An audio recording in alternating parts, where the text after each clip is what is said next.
Assalamualaikum warahmatullahi wabarakatuh. Halo mahasiswa semuanya, gimana kabarnya hari ini? Semua mahasiswa semua dalam keadaan sehat walafiat. Baik, pada kesempatan kali ini kita masuk ke mata kuliah metode statistika 2.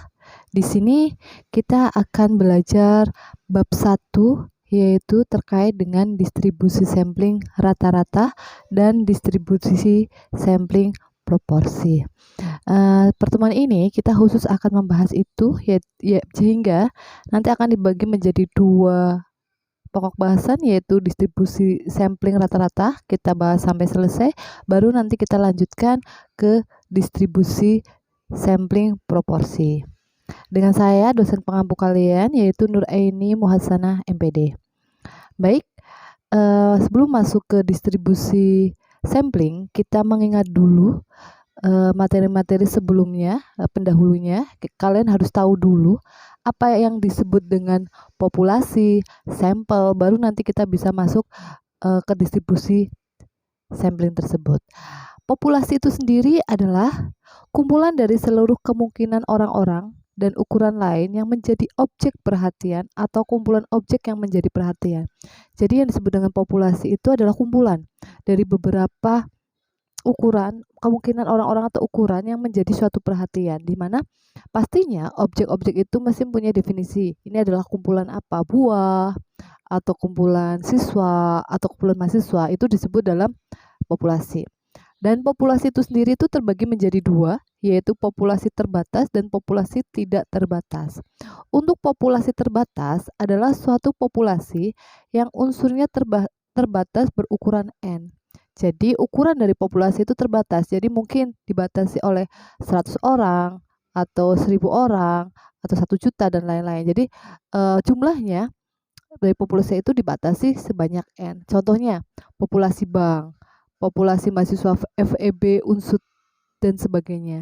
Karena untuk bank sendiri pasti kan tidak serta-merta semua orang itu bisa mendirikan atau sebuah bank. Di suatu negara pasti ada batasannya. Bank itu paling bagus itu ada berapa, maksimal itu jumlahnya ada berapa, baik itu yang milik negara maupun yang milik swasta, itu ada batasannya. Sehingga untuk mendirikan sebuah bank itu tidak semudah yang kita harapkan, karena ada batasannya. Untuk menjadi sebuah bank yang diakui oleh negara itu harus ada syarat-syaratnya, sehingga ini termasuk populasi terbatas. Dan juga mahasiswa FEB, Fakultas Ekonomi ya, itu di Unsud juga ada batasannya, makanya biasanya ada seleksi ya, ada yang diterima atau yang tidak terima. Kenapa ada yang diterima dan tidak diterima? Karena ada batasannya, berapa mahasiswa FEB di semester itu atau di fakultas itu, seperti itu. Terus sedangkan populasi tidak terbatas itu adalah suatu populasi yang mengalami proses secara terus-menerus sehingga ukuran N menjadi tidak terbatas perubahan nilainya. Jadi kalau populasi ini yang dimaksud adalah populasi ini tuh terus-menerus dalam jangka waktu tertentu itu akan terjadi suatu penambahan, sehingga yang tadinya mungkin N, jumlahnya itu N, itu akan berkembang terus sehingga tidak terbatas. Contohnya adalah populasi bintang di langit. Apakah kalian bisa menghitung berapa banyaknya populasi bintang yang ada di langit? Atau mungkin kalian bisa nggak menghitung jumlah air yang ada di bumi gitu kan? Nggak bisa kan, karena sangat banyak, seperti itu. Sampai sini paham ya? Ada yang mau tanyakan? Tidak ada ya? Paham. Oke, saya lanjutkan. Kalau tadi kita membahas populasi, selanjutnya kita akan membahas yang disebut dengan sampel. Sampel itu adalah suatu kebagian dari populasi tertentu yang menjadi perhatian. Jadi kalau tadi populasi itu adalah kumpulan dari benda atau orang itu yang menjadi perhatian dari keseluruhannya, sedangkan sampel itu adalah bagian dari populasi. Jadi kalau misalkan tadi populasinya adalah 1000 orang mahasiswa, kita ambil 100 gitu, itu adalah termasuk sampel dari populasi 1000 mahasiswa tersebut gitu. Jadi bagian dari populasi tertentu yang menjadi perhatian. Sampel probabilitas atau random sampel merupakan suatu sampel itu sendiri juga dibagi menjadi 2 ya. Populasi tadi juga dibagi menjadi 2, sampel juga dibagi menjadi 2, yaitu sampel probabilitas atau random sampel dan sampel non probabilitas. di mana sampel probabilitas atau random sample itu adalah merupakan sampel yang dipilih sedemikian rupa dari populasi sehingga masing-masing anggota populasi memiliki probabilitas atau peluang yang sama untuk dijadikan sampel. Jadi kan tadi saya katakan sampel itu adalah bagian dari populasi. Kita mengambil sampel itu dari sebuah populasi lah. Sampel probabilitas itu adalah suatu sampel yang diambil dari suatu populasi dan setiap anggota populasi itu mempunyai kesempatan yang sama untuk bisa menjadi sampel tersebut. Jadi tidak ada khusus gitu, misalkan oh saya ngambil sampelnya harus A, B, C, itu tidak, tapi semua anggota dari populasi tersebut itu mempunyai peluang yang sama untuk menjadi sebuah sampel gitu.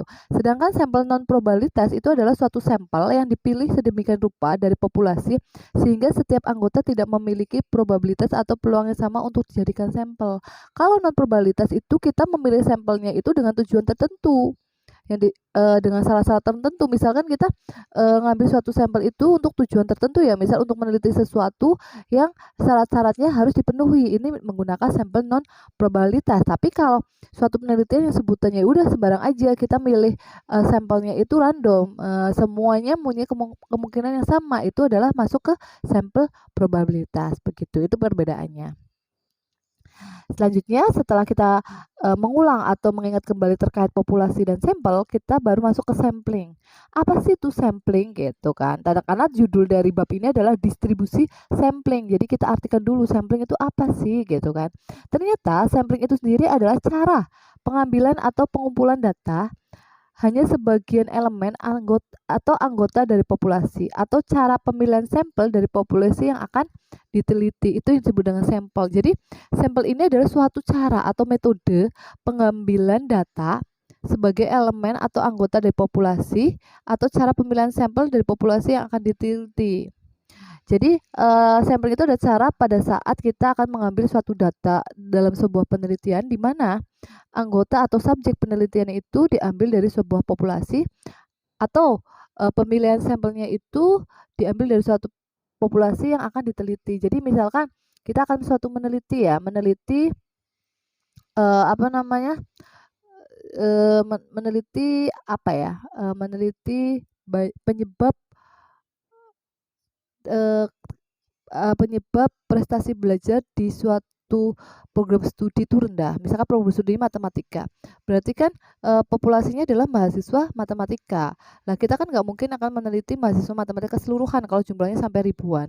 Nah disinilah kita mengambil mengambil datanya itu dari sampelnya itu diambil dari populasi itu. Untuk mendapatkan data dari hasil itu, apakah faktor-faktor yang mempengaruhi prestasi belajar, itu adalah kita mengambil sampelnya itu adalah dari populasi mahasiswa matematika itu. Tidak boleh kita mengambil sampelnya itu dari program studi ekonomi atau mungkin hukum syariah, itu tidak boleh. Jadi harus diambil dari program studi matematika yang merupakan populasi dari penelitian tersebut itu disebut dengan sampling. Alasan melakukan sampling, jadi kenapa kita melakukan teknik ini, pengambilan atau pengumpulan data dengan cara sampling ini, itu adalah yang pertama adalah mengenai biaya atau faktor ekonomis. Yaitu dengan cara kita mengambil sampling atau sampel dari sebuah populasi itu pastinya akan mengenai biaya atau faktor ekonomis. Jadi kalau misalkan kita mengambil penelitian 1000, misalnya semua populasi kita ambil 1000, berapa banyak biaya yang kita keluarkan. Tapi kalau kita ngambil sampel hanya mungkin 100 mahasiswa kan akan lebih ekonomis ya, lebih murah begitu. Terus ketelitian dalam penyelidikan, kalau semakin banyak kan data yang kita analisa kan semakin banyak tuh, sehingga kita kan agak capek juga menganalisis sebanyak 1000 data. Jadi kalau kita mengambilnya hanya 100 kan cukup ringan ya untuk kita analisis untuk lebih itu sehingga ketelitian dalam mengolah datanya akan lebih bagus. Terus penghematan waktu pastinya dengan sampel yang lebih sedikit dibandingkan dengan ngambil populasi kan pasti waktu yang diperlukan untuk analisis lebih sebentar daripada pada saat kita mengambil seluruh populasinya. Sifat dari objek yang diteliti dan macam dari populasinya gitu. Jadi ini beberapa alasan untuk melakukan sampling. Terus untuk metode sampling itu sendiri itu adalah ada 2. Ada metode teknik sampling dengan pengembalian dan teknik sampling tanpa pengembalian. Kalau teknik sampling dengan pengembalian adalah metode sampling di mana setiap anggota dari suatu populasi dapat dipilih lebih dari satu kali. Jadi kan sampling itu sendiri kan cara untuk mengambil suatu elemen atau anggota dari suatu populasi yang nanti dijadikan sampel dalam sebuah penelitian. Lah, metodenya itu ada yang dilakukan dengan pengembalian dan tanpa pengembalian. Kalau dengan pengembalian kita misalkan mengambil secara acak ya, A. Jadi kita akan bisa mengembalikan itu. Jadi setiap anggota dari suatu populasi itu mempunyai kesempatan lebih dari satu kali untuk menjadi sampel. Jadi kan dia sudah diambil A nih. Pas kita lagi mengambil sampel, si A itu ke bawah sebagai sampel. Habis itu A itu dikembalikan lagi. Pada saat kita memilih lagi sampelnya, kita milih sampel atau subjek penelitiannya, kan A itu punya kemungkinan yang sama untuk bisa diambil. Sehingga populasi itu dapat anggota sampel itu bisa terambil lebih dari satu kali begitu. Itu kalau dengan pengembalian. Sedangkan kalau tanpa pengembalian berarti metode sampling di mana setiap anggota dari suatu populasi tidak dapat dipilih dari lebih satu kali. Iya, karena tidak dikembalikan. Karena kalau sekalinya dia sudah diambil sebagai sampel ya udah, dia hanya punya kesempatan menjadi satu kali untuk menjadi sampel dalam sebuah penelitian dari populasi tersebut. Paham ya sampai sini ya? Oke. Baik. Saya lanjutkan ya, tadi kita sudah belajar terkait sampling. Metode sampling ada dua, yaitu metode sampling tanpa pengembalian dan metode sampling dengan pengembalian. Nah, selanjutnya kita akan belajar memahami terkait apa itu distribusi sampling. Distribusi sampling itu merupakan kumpulan nilai-nilai statistika yang sejenis lalu disusun dalam suatu daftar sehingga terdapat hubungan antara nilai statistik dan frekuensi statistik. Itu menurut Sujana pada tahun 2001 pada halaman 87. Jadi distribusi sampling itu adalah kumpulan-kumpulan data, di mana data-data itu adalah sebuah daftar data yang sejenis, di mana antara data-data tersebut itu ada hubungan antara data statistik itu dengan frekuensinya. Jadi misalkan data tinggi badan, banyaknya berapa, itu ada hubungannya seperti itu. Misalkan tinggi badan 160 sampai 170 itu frekuensinya berapa orang yang punya. Ini terus tinggi badannya 150 sampai berapa, frekuensinya berapa itu. Itu distribusi sampling itu. Jadi ada hubungan antara nilai statistik dengan frekuensi statistiknya. Nah, distribusi sampling itu sendiri terdiri dari 4, yaitu distribusi sampling rata-rata, distribusi sampling proporsi, distribusi sampling selisih rata-rata, dan distribusi sampling selisih proporsi. Nah, yang hari ini kita akan bahas terkait distribusi sampling rata-rata dan proporsi. Sedangkan untuk distribusi sampling selisih rata-rata dan selisih proporsi itu pertemuan berikutnya ya. Baik. Kita yang pertama, kita akan bahas terkait dengan distribusi sampling rata-rata. Apa itu distribusi sampling rata-rata? Yaitu adalah kumpulan dari bilangan-bilangan yang masing-masing merupakan rata-rata hitung dari sampelnya. Jadi distribusi sampling rata-rata itu ada kumpulan. Jadi kita mengumpulkan suatu data tersebut ada suatu bilangan-bilangan yang mana merupakan rata-rata hitung dari sampelnya. Jadi mungkin pada waktu pengambilan data kita mendapatkan beberapa data dari sampel kita. Itu dari beberapa data itu, misalkan ada A, B, C, D ya, E, misalkan itu sampelnya. Itu terus setiap sampel itu mempunyai data lebih dari satu. Lah, distribusi sampling rata-rata itu adalah data-datanya itu adalah rata-ratanya. Kalau ada 3 data itu dibagi, dicari rata-ratanya, itulah yang disebut kumpulan dari nilai bilangan-bilangan dari rata-rata hitung dari sampelnya tersebut, itu yang disebut dengan distribusi sampling rata-rata. Itu menurut Sujana pada tahun 2001. Nah, di sini rumus-rumus distribusi sampling rata-rata itu ada beberapa. Yang pertama adalah terkait rata-ratanya. Jadi itu kita melihat dari populasi tidak terbatas dan populasi terbatas. Kalau populasi tidak terbatas itu adalah jika N kecil per N besar itu kurang dari 5%. Jadi jumlah sampelnya itu kurang dari sama dengan 5%. Sedangkan populasi terbatas itu N per N besar itu lebih dari 5% dari populasi terbatas tersebut, itu disebut dengan terbatas. Jadi kita akan mengatakan bahwa populasi sampel itu adalah dari populasi tidak terbatas dan populasi terbatas itu kita cari N kecil dan N besar. Di mana N kecil adalah ukuran sampel, sedangkan N besar adalah ukuran populasi. Jadi pada saat terbatas itu kalau misalkan jumlah sampel per jumlah populasi itu lebih besar daripada 5%, itu terbatas. Sedangkan kalau tidak terbatas, jumlah sampel per jumlah populasi itu kurang dari sama dengan 5%, itu tidak terbatas. Sedangkan nilai rata-ratanya untuk rata-rata sampel itu ya kan, rata-rata pada distribusi sampling rata-rata itu sama dengan rata-rata populasi, ya kan. Jadi kalau rata-rata di mana untuk populasi tidak terbatas itu rata-rata dari distribusi rata-rata itu sama dengan distribusi rata-rata dari populasi. Kalau populasi terbatas itu juga sama, yaitu rata-rata dari distribusi rata-rata itu sama dengan rata-rata dari populasinya. Sedangkan untuk standar deviasi untuk populasi tidak terbatas itu untuk standar deviasinya dari distribusi rata-rata itu adalah standar deviasi populasi dibagi dengan akar n. Sedangkan untuk populasi terbatas itu adalah mu x bar, yaitu standar deviasi untuk populasi untuk distribusi rata-rata sama dengan standar deviasi populasi dibagi akar n kalikan x, akar dari n besar itu adalah jumlah populasi dikurangi n kecil per n besar dikurangi 1. Itu rumusnya seperti itu. Jadi harus sama. Sedangkan nilai bakunya itu Z itu sama, yaitu x bar itu adalah rata-rata dari suatu bilangan dibagi dengan rata-rata distribusi rata-rata dibagi dengan standar deviasi rata-rata. Sedangkan untuk populasi terbatas nilai bakunya itu adalah sama persis dengan yang tidak terbatas, yaitu x bar dikurangi mu x bar per standar deviasi x bar, seperti itu.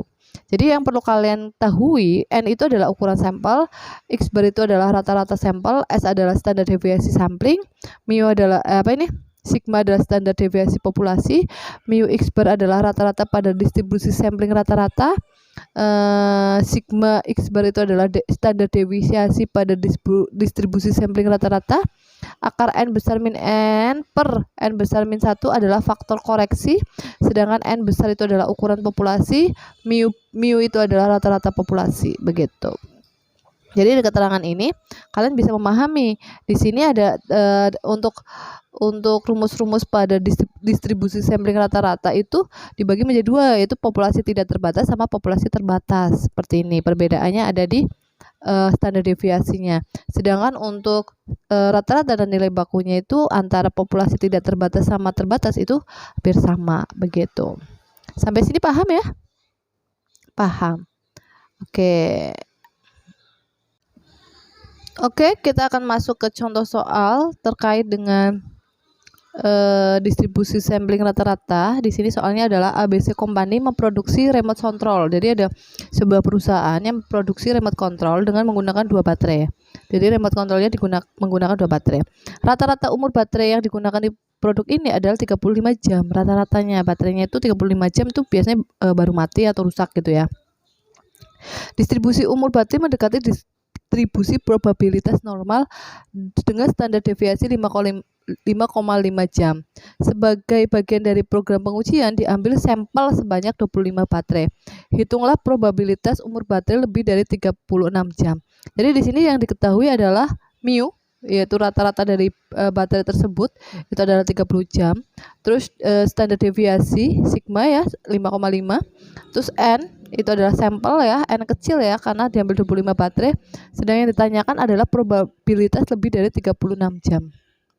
Bagaimana caranya gitu kan? Yang diketahui tadi sudah ya, mu 35, sigma 5,5, n-nya 25. Dan yang ditanyakan adalah probabilitas untuk x bar lebih dari 36 jam. Sehingga P dalam kurung x bar lebih daripada 36 itu berapa gitu kan. Nah, sesuai dengan tadi yang di tabel itu bahwa mu x bar itu sama dengan mu biasa, sehingga mu x bar itu sama dengan 35 ya kan, saya sudah ketahui. Sedangkan sigma x bar atau standar deviasi dari distribusi sampling rata-rata itu sama dengan standar deviasi populasi dibagi dengan akar n, yaitu 5,5 dibagi dengan akar 5 berarti 5,5 dibagi 5 1,1. Ini adalah standar deviasi distribusi sampling rata-rata. Sehingga kita bisa mencari nilai bakunya, yaitu X bar dikurangi mu X bar dibagi sigma X bar, yaitu X barnya itu rata-ratanya tadi adalah kita akan mencari yang lebih dari 36, berarti 36 dikurangi mu X barnya itu tadi 35 dibagi dengan sigma X bar atau standar deviasi distribusi rata-ratanya, yaitu 1,1, sehingga diperoleh 0,91. Lalu ini kita tulis, kita gambarkan setnya di sini. Karena tadi yang ditanyakan X bar lebih 36, berarti yang diarsir adalah lebihnya, yaitu di sebelah kanan, di sebelah kanan daerah garis set. Nah, luas sebelah kanan itu adalah 0, itu 0,5, sedangkan untuk mencari X ke sebelah set ke sebelah kanan yang kita arsir itu berarti kan kita harus mencari luas antara 0 sampai set. Itu kalian bisa mencari sendiri ya. Berarti kan yaitu 0,3186, yaitu mencari di tabel 0,91 itu nilainya berapa? 0,3186. Kita kurangi aja karena kan kita mencarinya sebelah kanan. Sehingga diperoleh luas sebelah kanan set adalah 0,1814. Sehingga kesimpulannya jadi 20 baterai yang dipilih, probabilitas umur baterai lebih dari 36 jam adalah 0,1814 atau 18,14% dari perhitungannya. Jadi untuk mencari nilai luasan tersebut kalian menggunakan tabel ya. Ini sudah dijelaskan di metode statistika 1. Sehingga di sini tinggal kalian mencari luas daerahnya sudah bagian yang mudah ya, karena sudah belajar di mata kuliah sebelumnya seperti itu. Jadi dengan cara seperti itu untuk mencari daerah yang diarsir, yaitu tadi 0,5 dikurangi dengan daerah 0 sampai antara 0 sampai set begitu. Sampai sini ada yang mau ditanyakan? Tidak ada ya? Oke, baik. Sebelum saya lanjutkan ke distribusi sampling proporsi.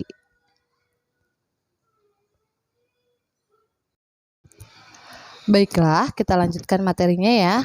Sebelumnya kita sudah membahas terkait dengan distribusi sampling rata-rata. Selanjutnya kita akan membahas atau mempelajari terkait dengan distribusi sampling proporsi. Tapi sebelumnya kita harus tahu dulu ini, apa itu distribusi sampling proporsi? Itu adalah sebuah kumpulan atau distribusi semua perbandingan sampelnya untuk suatu peristiwa. Jadi perbedaan antara rata-rata dengan proporsi, kalau rata-rata tuh kita melihat dari data, yaitu rata-rata dari sebuah sampel. Pengambilan data itu kita lihat rata-rata dari sebuah sampel. Sedangkan kalau proporsi itu kita melihat semua perbandingan pada sampel untuk suatu peristiwa, itu menurut Sujana pada tahun 2001. Jadi perbandingannya, kalau rata-rata itu adalah rata-ratanya, sedangkan kalau proporsi itu adalah perbandingannya. Terus rumus distribusi sampling proporsi itu juga ada ya, seperti sampling turunan. Nah, di sini kita bisa lihat itu hampir sama, dibagi menjadi dua, yaitu populasi tidak terbatas dan populasi terbatas. Terus nanti yang dilihat adalah rata-rata, standar deviasi, dan nilai bakunya. Untuk populasi tidak terbatas dan terbatas itu syaratnya juga sama, yaitu N kecil per N besar kurang dari sama dengan 5%. Sedangkan populasi terbatasnya itu N per N besar lebih besar pada 5%, di mana N besar itu adalah jumlah populasi, N kecil adalah jumlah sampel, itu sama.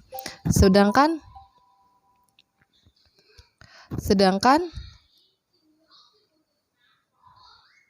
oke, bentar. Baik, kita lanjutkan ya materinya. Kita akan membahas terkait dengan distribusi sampling proporsi.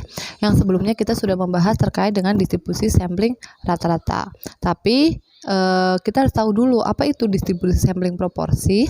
Distribusi sampling proporsi itu adalah kumpulan atau distribusi semua perbandingan sampelnya untuk suatu peristiwa. Itu menurut Sujana pada tahun 2001.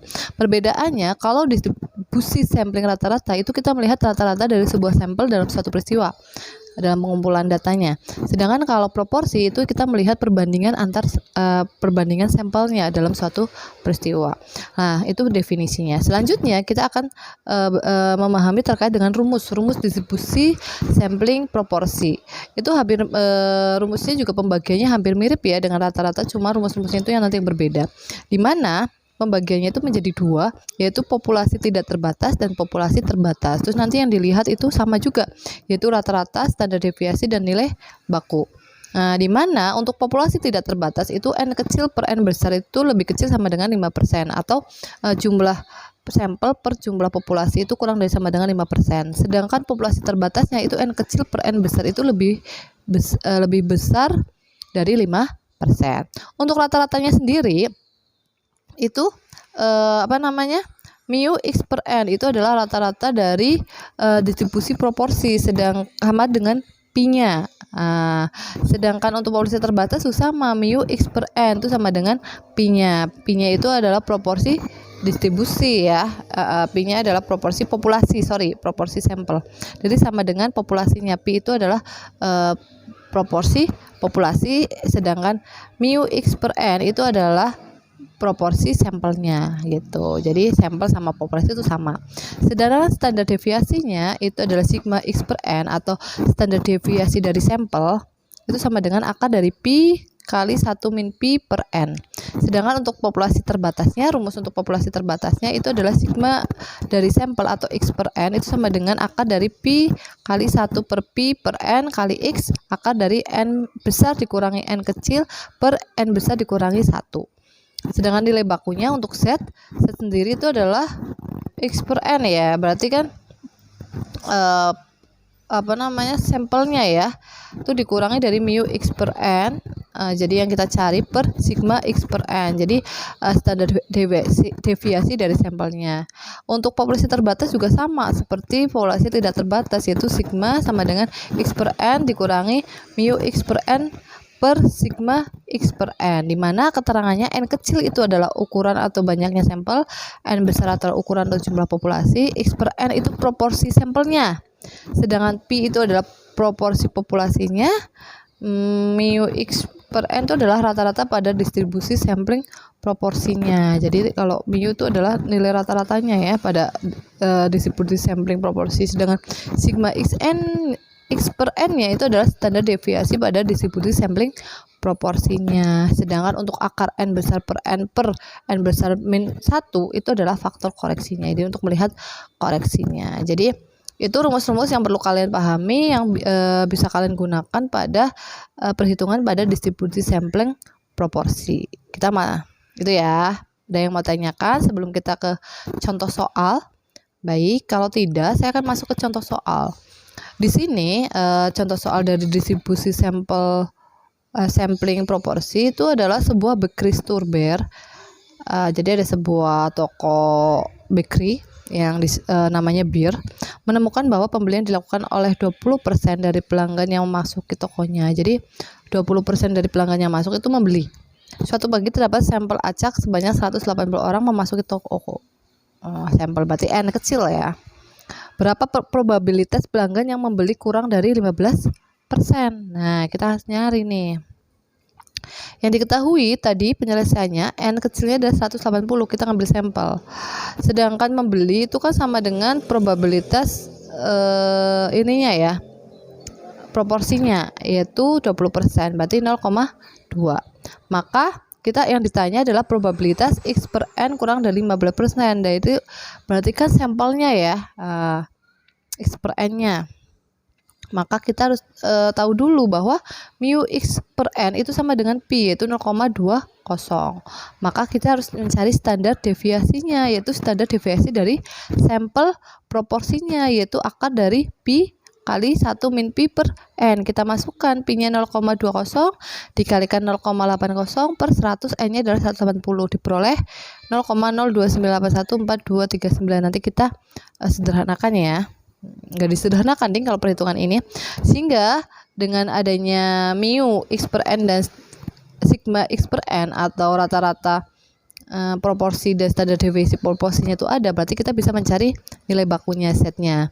Maka set itu adalah x per n dikurangi mu x per n per sigma x per n, di mana x per n-nya yang ditanyakan itu adalah kurang dari 15%, berarti kan 0,15 ya. 0,15 dikurangi 0,20 per 0,029814239, standar deviasinya yang tadi dicari ya untuk proporsinya, sampel proporsinya itu sama dengan min 1,68. Nah, karena ini min ya,